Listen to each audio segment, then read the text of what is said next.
السلام علیکم ورحمۃ اللہ وبرکاتہ۔ میں Muhammad Qasim Ali Baig, Urdu lecturer, government degree college Ameen Nalgonda. Degree سال اول کے لیے حصے نظم سے شیخ محمد اقبال کا مختصر تعارف، یہ ان کی سوانح حیات، اس کے ساتھ ساتھ ان کی نظم فنون لطیفہ آج کے اس ویڈیو لیسن میں ہم پڑھیں گے۔ شیخ محمد اقبال کا مختصر تعارف و سوانح۔ شیخ محمد اقبال نام، سر خطاب تخلص اقبال۔ شیخ محمد اقبال ان کا نام تھا، سر کیا ہے تخلص تھا جو اس زمانے میں حکومت کی طرف سے ان کو دیا گیا تھا، اور تخلص یعنی قلمی نام جو شاعر اپنی شاعری کے اندر استعمال کرتا ہے۔ یہ 1837 عیسوی سیالکوٹ میں پیدا ہوئے۔ 1837 عیسوی سیالکوٹ کے اندر یہ ان کی پیدائش ہوئی۔ ان کے والد کا نام شیخ نور محمد تھا۔ اقبال کے والد کا نام شیخ نور محمد۔ مکتب میں ابتدائی تعلیم کے بعد اسکاچ مشن اسکول سیالکوٹ میں داخل ہوئے۔ مکتب یعنی مدرسہ، اس زمانے میں کہ ابتدائی تعلیم، عربی تعلیم گھروں پر ہی تقریباً دی جاتی تھی۔ ابتدائی تعلیم بغیر اردو اور عربی کے کوئی آگے کی تعلیم نہیں ہوتی تھی، اس لیے مکتب یعنی مدرسے کے اندر جہاں پہ عربی اور اردو تعلیم دی جاتی تھی، وہ پڑھنے کے بعد وہ کیا ہے scotch mission high school Sialkot میں داخلہ ان کا ہوا آگے کی تعلیم کے لیے۔ یہاں شمس العلماء مولانا میر حسن عربی اور فارسی کے استاد تھے۔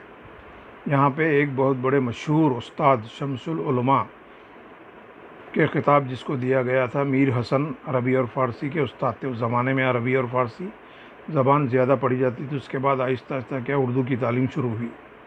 یعنی اقبال کے زمانے میں گئے عربی اور فارسی کی تعلیم ہی زیادہ ہوتی تھی، جس طریقے سے آج کل کیا ہے انگریزی تعلیم کا رواج عام ہے۔ اقبال کے زمانے کے اندر عربی اور فارسی کی تعلیم بہت ہی اہمیت رکھتی تھی۔ اقبال نے میٹرک اور انٹرمیڈیٹ کے امتحانات وہیں سے پاس کیے، یعنی سیالکوٹ مشن ہائی اسکول سے کیا ہے میٹرک ایس ایس سی بھی پاس کرے، انٹرمیڈیٹ کا امتحان بھی پاس کرے۔ 1897 عیسوی میں گورنمنٹ کالج لاہور سے بی اے، اس کے بعد اپنے انٹرمیڈیٹ کے بعد کیا ہے 1897 عیسوی میں گورنمنٹ کالج لاہور سے کیا ہے بی اے کی ڈگری حاصل کرے، اور 1899 میں فلسفے میں ایم اے کیا۔ بی اے کرنے کے بعد 2 سال ایم اے کی ڈگری کیا ہے 1899 عیسوی میں گورنمنٹ کالج لاہور سے بی اے اور ایم اے۔ اس کے بعد کیا ہے اعلیٰ تعلیم کے لیے انگلستان گئے، اور وہاں 1905 سے 1908 تک رہے۔ اعلیٰ تعلیم کے لیے انگلینڈ گئے، وہاں پہ جانے کے بعد 1905 سے 1908 3 سال وہاں پر رہے۔ اسی دوران میونخ یونیورسٹی جرمنی سے 1907 میں فلسفہ اعظم کے موضوع پر تحقیقی کے کام کر کے پی ایچ ڈی کی ڈگری، یعنی ایم اے کے بعد آگے پڑھائی کے لیے وہ کیا ہے انگلستان گئے۔ وہاں پہ 3 سال کے عرصے میں وہ کیا ہے میونخ یونیورسٹی جرمنی کے اندر وہ 1907 میں کیا ہے فلسفہ اعظم کے موضوع پر کیا ہے تحقیقی کا کام کر کے پی ایچ ڈی کی ڈگری، جو پڑھائی کے اندر بہت ہی بڑی ڈگری مانی جاتی ہے۔ پی ایچ ڈی 3 سال کی ڈگری ہے، ایم اے کے بعد ایک عنوان موضوع کیا تھا ان کا، فلسفہ اعظم کے عنوان پر تحقیق کر کے کیا ہے اس پر پی ایچ ڈی کرے۔ ڈاکٹریٹ کرنے کا، پی ایچ ڈی کی ڈگری کرنے والے کو ڈاکٹریٹ کی ڈگری عطا ہوتی۔ ڈاکٹریٹ کرنے کے بعد 1908 میں لندن سے بیرسٹری کا امتحان کرے۔ یہ کیا ہے پی ایچ ڈی کی ڈگری حاصل کرنے کے بعد بھی کیا کہہ رہے 1908 میں لندن سے کیا ہے بیرسٹری کا امتحان یعنی وکالت کا امتحان، وکیل کی ڈگری بھی حاصل، پی ایچ ڈی بھی وہیں سے حاصل کرے، اور 1908 میں کیا ہے لندن سے بیرسٹری کا امتحان یعنی وکالت کا امتحان بھی وہیں سے پاس کیا۔ اقبال اپنی تعلیم، علمی و عملی زندگی میں 2 اساتذہ سے بے حد متاثر رہے۔ ان کی زندگی کے اندر، تعلیمی دور کے اندر اور عملی زندگی کے اندر 2 استاد ان کے بہت ہی متاثر کرنے والے استاد مانے جاتے ہیں۔ ایک تو مولانا میر حسن اور دوسرے گورنمنٹ کالج لاہور کے پروفیسر تھامس آرنالڈ۔ میر حسن جو عربی اور فارسی کے مشہور استاد ہے، جو اوپر گزر چکا ہے، وہ ان کے بہت ہی بہترین استاد، مشہور استاد مانے جاتے ہیں، جس سے یہ بہت متاثر ہوئے۔ اور دوسرے گورنمنٹ کالج لاہور جہاں سے کیا ہے بی اے اور ایم اے کی ڈگری حاصل کرے، وہ پروفیسر تھامس آرنالڈ، یہ انگریز پروفیسر تھا جو ان کو بہت متاثر کیا۔ انگلستان جانے سے پہلے اقبال اورینٹل کالج لاہور میں استاد کی حیثیت سے کام کرتے رہے۔ وہ کیا ہے انگلستان جانے سے، یہاں پہ پڑھائی مکمل کرنے کے بعد ایم اے کی ڈگری کرنے کے بعد وہ کیا ہے اقبال اورینٹل کالج لاہور کے اندر اورینٹل کالج میں استاد کی حیثیت سے، ایک لیکچرر کی حیثیت سے کام کرتے رہے۔ 1908 میں یورپ سے واپسی پر وکالت کو مستقل طور پر ذریعہ معاش بنا لیا اور لندن سے ڈگری وکالت کی اور پی ایچ ڈی کرنے کے بعد یہاں پہ آنے کے بعد وہ کیا ہے مستقل طور پر وکالت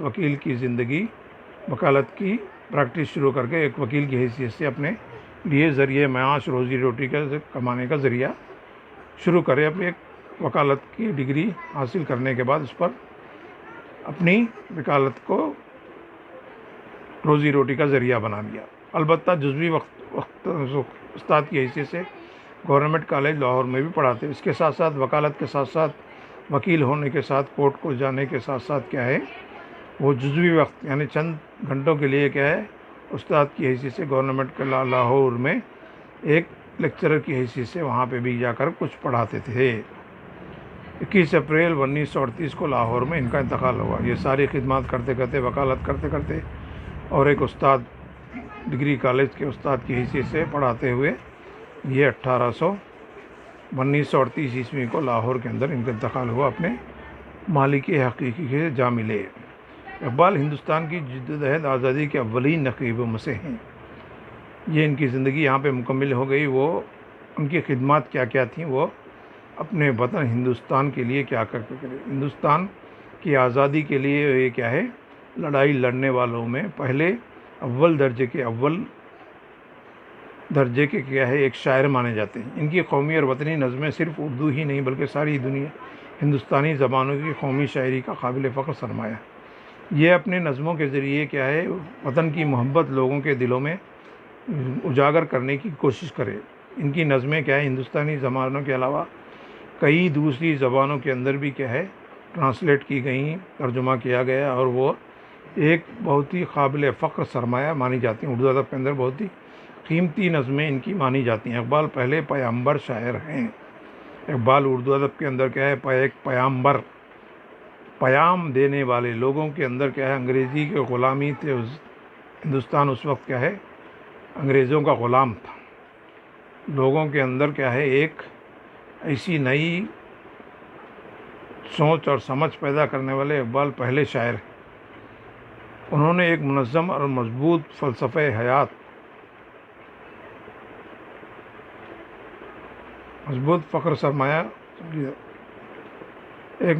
مبسوط فلسفہ حیات اپنی شاعری کے ذریعے پیش کیا۔ یہ اپنے نظموں کے ذریعے ایک بہت ہی فلسفہ حیات یعنی زندگی کا فلسفہ، زندگی کیا ہے، کس طریقے سے زندگی کو گزارنا چاہیے، یہ اپنی شاعری کے ذریعے پیش کرنے کی کوشش کرے۔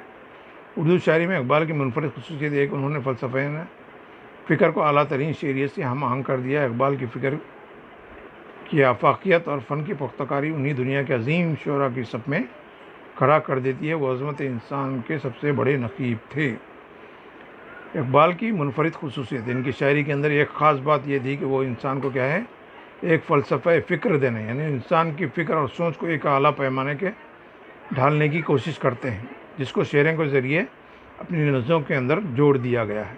یہ اپنی اونچی سوچ انسان کو کبھی بھی کیا ہے کم نہیں سوچنا، اعلیٰ سوچنا، آگے بڑھنے کی کوشش کرنا، آگے بلند اور مقام بلند مرتبہ پانے کی جو سوچ ہے وہ اپنے ذہنی طور پر کیا ہے انسان کو اپنے اندر پیدا کرنا چاہیے۔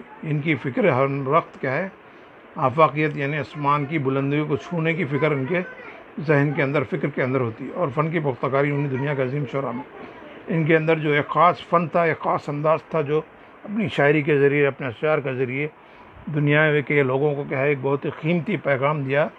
یہ ایک عظیم شاعر بن کر کیا ہے سارے شاعروں کی صف میں بہت ہی عظیم بڑے بلند مرتبہ والے شاعر مانے جاتے ہیں جو صف اول میں کھڑا کر دیتے ہیں۔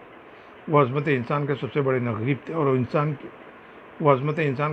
نقیب تھے یعنی انسان کیا ہے بہت عظیم ہے، انسان کی عظمت کو بتانا، انسان کے اپنے مقام کو سمجھانے والی شاعری کا اس واسطے وہ کیا ہے انسانوں کو انسان بنانے والے اور اس عظمت بڑائی اور اونچا مرتبہ تک پہنچنے کا راستہ بتانے والے بہت بڑے شاعر مانے جاتے ہیں۔ اقبال کی شاعری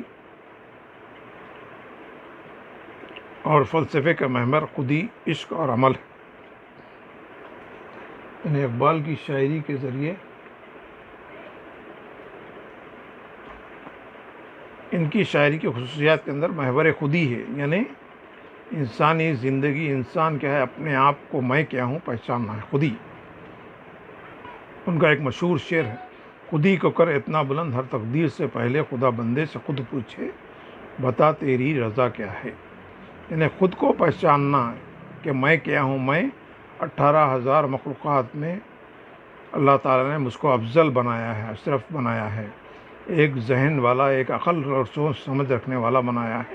اسی لیے انسان کیا ہے، اشرف المخلوقات ہے۔ میرے ساری 18,000 مخلوقات پر اللہ تعالیٰ نے اس کو فوقیت دی ہے، سبقت دی ہے، یہ سب سے اونچا ہے۔ ساری مخلوقات کو اپنے کنٹرول میں کرنے والے عقل اور سوچ سمجھ اس کے اندر دی ہے۔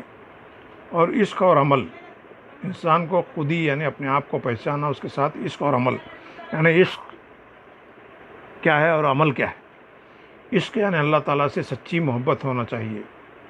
انسان کیا ہے، اللہ تعالیٰ کا ایک بندہ ہے۔ اللہ تعالیٰ نے انسان کو اپنی بندگی، بندہ بولتا بندگی کے لیے پیدا کی جانے والی مخلوق۔ انسان کیا ہے، ایک بندہ، اللہ کا بندہ ہے، یعنی اللہ تعالیٰ کی بندگی یعنی اس کی عبادت کرنے کے لیے ہی پیدا کیا گیا ہے۔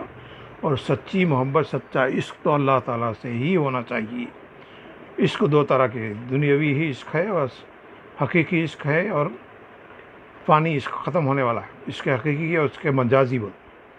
محبت کیا ہے، دنیاوی محبتیں چند سالوں کی ہے۔ جب ماں اور بیٹے کی محبت کیا ہے، 1 سال 2 سال چھوٹے بچے جب تک ہے، 4-5 سال تک ماں اور بیٹی کی محبت ہوتی ہے۔ اس کے بعد ذرا بڑا ہو گیا تو کیا ہے، اس سے اور لوگ بھی، گھر کے لوگ بھی کیا اس سے محبت کرتے۔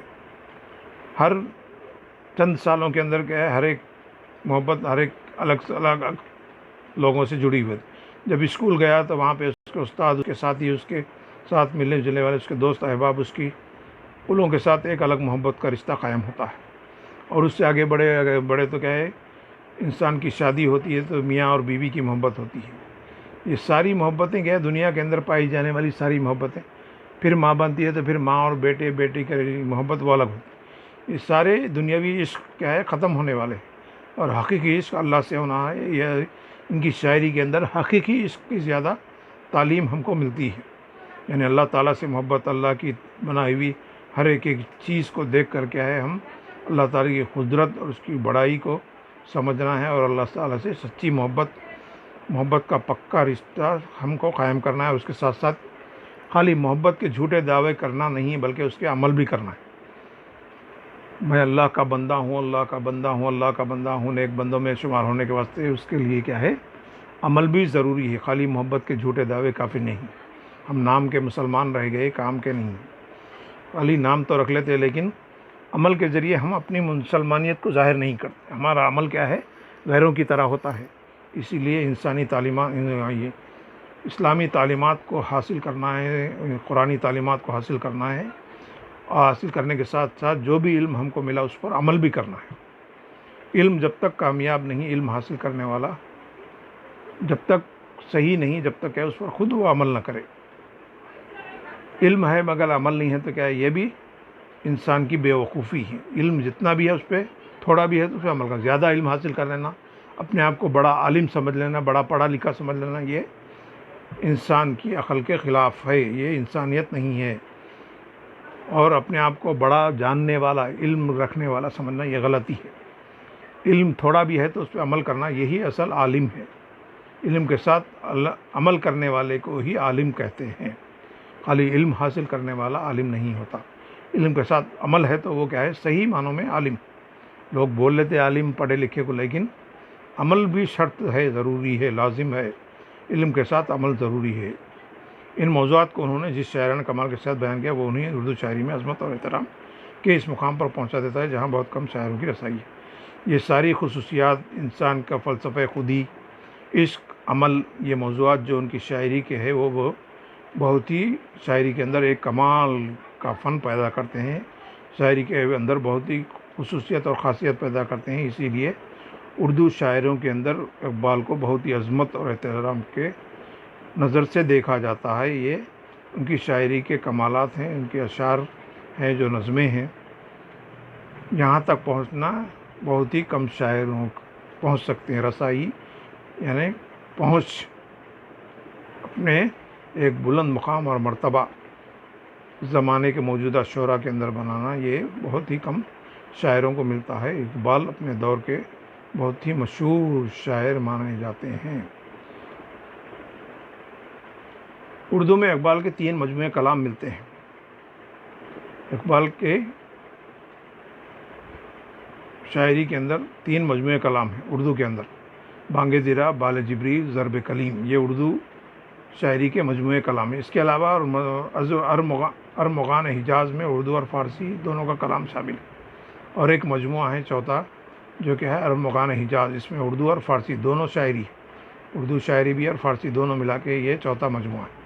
فارسی کلام کے مجموعے میں اسرار خودی، رموز بے خودی، پیام مشرق، زبور عزم، جاوید نامہ، مسافر، پس چے آیت باید کرد، اے اقوام مشرق شامل ہے. یہ سب فارسی کے زیادہ کلام اس زمانے میں کیا ہے فارسی کے اندر ملتا ہے. جو فارسی کے بہت سارے مجموعے ہیں، اس میں اسرار خودی، رموز بے خودی، پیام مشرق، زبور عزم، جاوید نامہ، مسافر، پس چے آیت باید کرد، اے اقوام مشرق، یہ سارے مجموعے کلام فارسی کے ہیں. اردو میں صرف 3 ہیں، ایک مجموعہ آدھا اردو آدھا فارسی کا ہے. اس کے بعد جتنے بھی مجموعے کلام ہیں سب کے سب فارسی کے اندر ہے.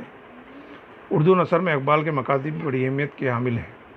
یہ نظموں کے علاوہ، فارسی کلام کے علاوہ، اردو مجموعے کے علاوہ وہ نثر بھی لکھے جس کے اندر مکاتیب، ان کے بہت ساری کتابیں ہیں جو بہت اہمیت رکھتی ہیں. ان کے علاوہ انہوں نے انگریزی اور جرمن زبانوں میں فلسفیانہ موضوعات پر اہم مقالے اور کتابیں تصنیف دی.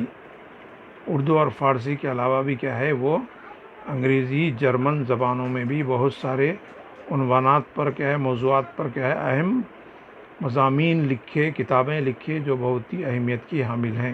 ساری دوسری زبانوں کے اندر بھی کیا ہے ان کے لکھے ہوئے کتابوں کے ترجمے ہو چکے ہیں. ان کے مضامین پڑھے جاتے ہیں عزت کی نگاہ سے.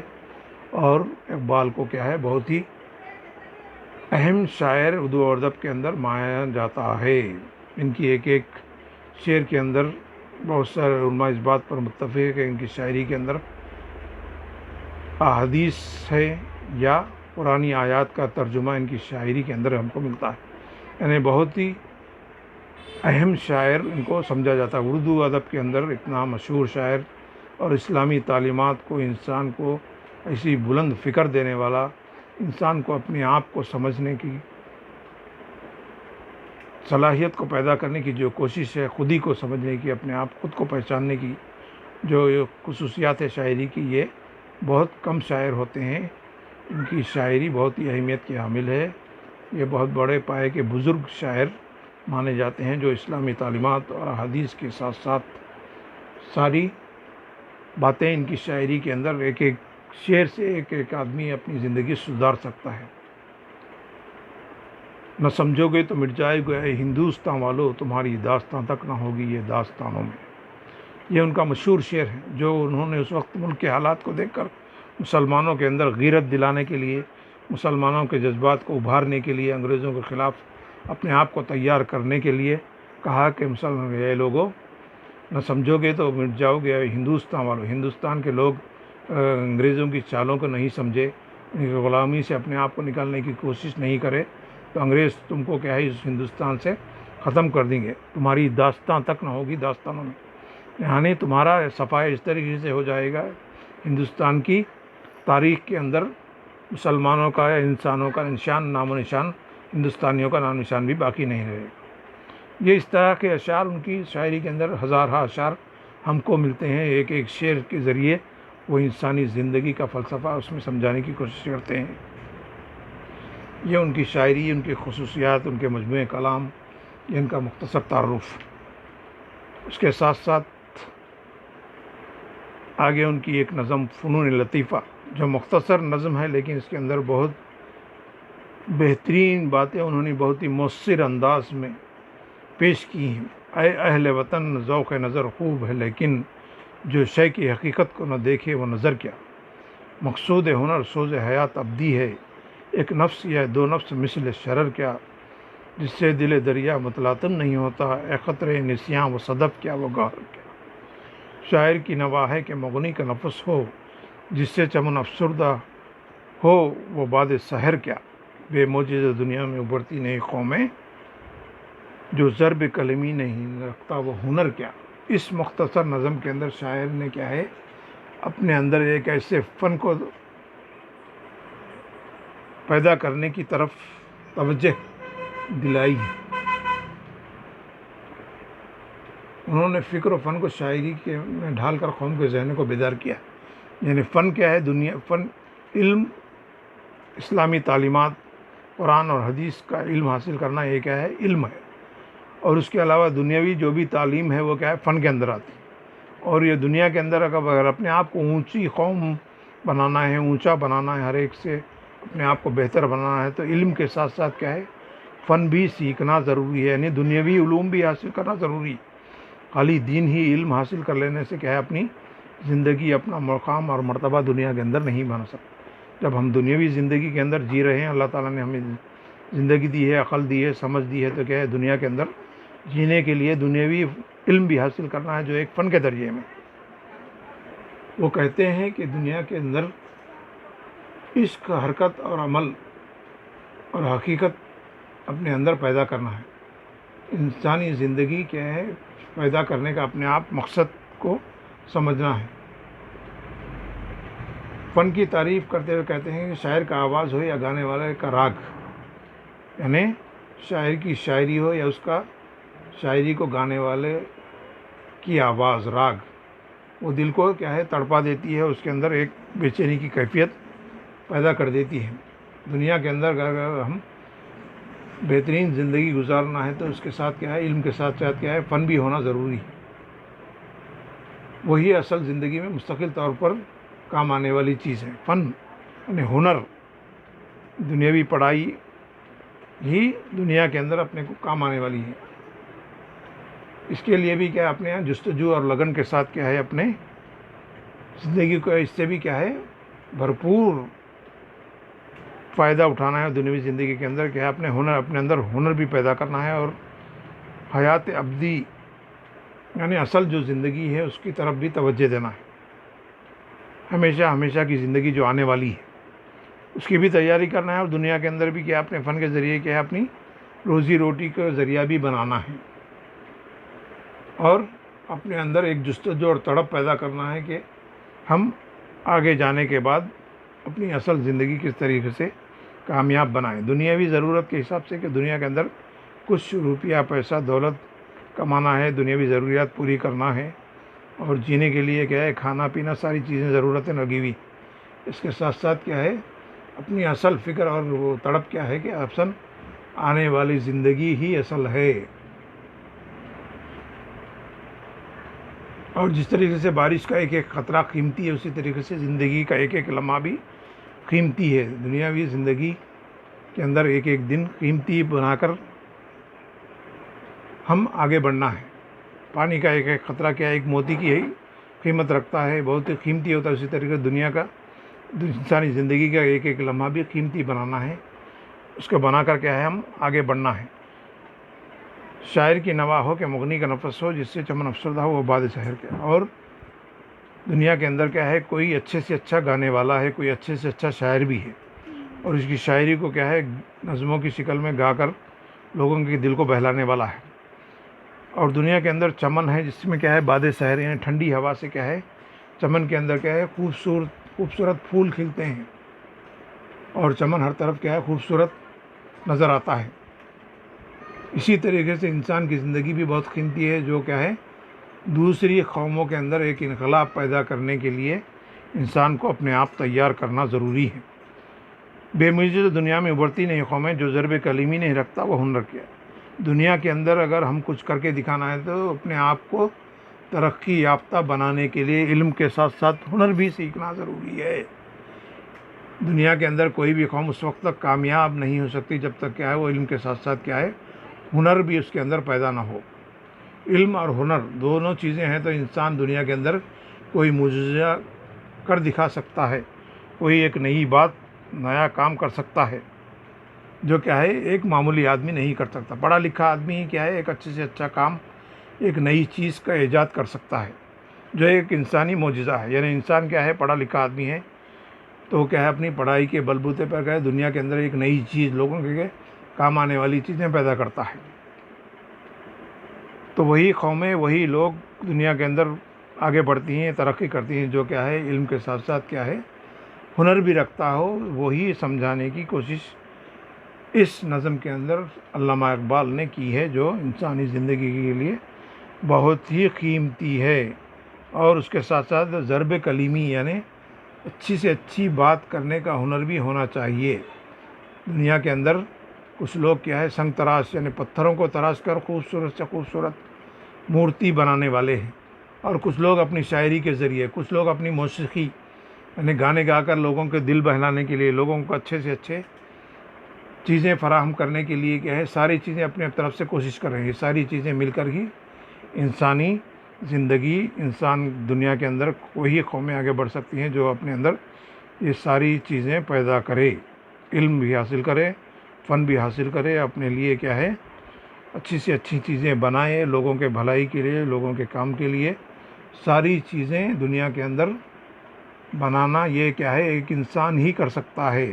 اپنی ضرورت کی چیزیں اور اس کے ساتھ ساتھ لوگوں کی ضرورت کی چیزیں بھی اپنے فن کے ذریعے کیا ہے بنا کر ان کو فائدہ پہنچا سکتا ہے. اب اور اپنی زندگی بھی کیا اچھے سے اچھا گزار سکتا ہے. یہی بات اس مختصر نظم کے اندر علامہ اقبال نے سمجھانے کی کوشش کی ہے.